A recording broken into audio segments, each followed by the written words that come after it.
তো jujutsu Kaisen একটাই, Yuji ইতাদুরির মৃত্যুদণ্ড কার্যকর করা। আচ্ছা, তো প্রশ্ন হলো এসব হচ্ছেটা কেন? এই পুরো ঘটনার পেছনের কারণটা বুঝতে হলে আমাদের একটু টাইম ট্রাভেল করতে হবে। যেতে হবে শক্তিশালী জেনিন ক্ল্যানের ভেতরে, যেখানে ক্ষমতার এক নোংরা খেলা চলছে।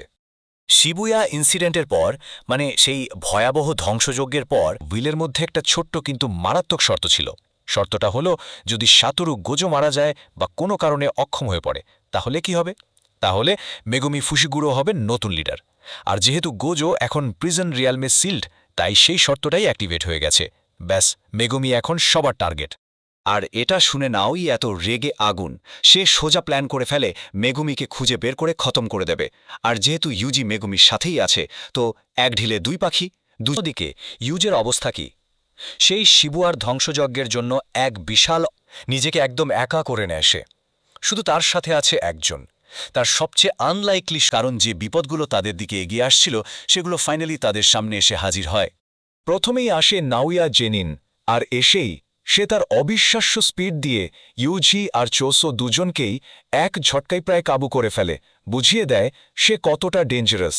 কিন্তু তাদের লড়াইটা ঠিকমতো শুরু হওয়ার আগেই একটা, আর কেউ নন, ইনি হলেন ইউতাও কোৎসু, জুজুৎসু হাইয়ের সেকেন্ড ইয়ারের ছাত্র, আর মাত্র 4 জন স্পেশাল গ্রেড সোর্সারারদের মধ্যে একজন।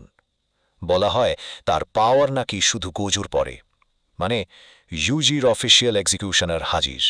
পরিস্থিতি কতটা ভয়াবহ সেটা চসোর সাথে সাথে বুঝে যায়। সে নাওয়াকে একাই সামলানোর চেষ্টা করে, আর ইউজিকে চিৎকার করে বলে, পালাও, না হলে তুমি নিশ্চিত মারা যাবে। কারণ সে ভালো করেই জানে ইউতার সাথে ফাইট করা মানে সুইসাইড।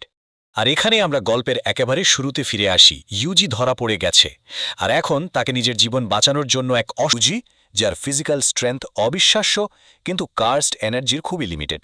আর অন্যদিকে আছে ইউতা, যে দেখতে সাধারণ হলে গোজো সেন্সের থেকেও বেশি, কিন্তু সাথে এটাও বলে যে গোজোর কাছে 6 আইজ আছে, যার জন্য তার এনার্জি আসলে ইনফিনিট, কখনো শেষ হয় না।